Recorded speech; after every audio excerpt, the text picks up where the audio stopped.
Politsei- ja Piirivalveamet avas esmaspäeval oma Facebooki lehel liiklustalgute kaardirakenduse, kuhu inimesed saavad nädala jooksul märkida kohti, kus ohtu põhjustavad kiiruseületajad.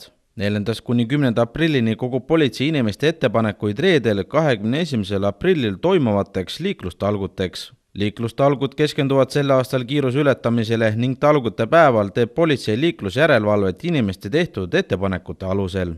Tänavused talgud keskenduvad sõidukite kiirusele, sest see on varasematel aastatel olnud inimeste üheks peamiseks mureks.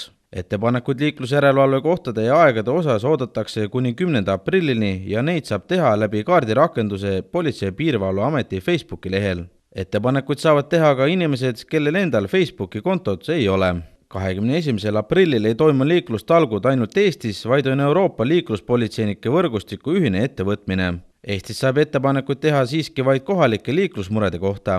Eelmised liiklustalgud toimusid 2014. aastal ning siis laekus Politsei- ja Piirivalveametile ligi 3000 ettepanekut. Neist üle 800 puudutasid sõidukiirust.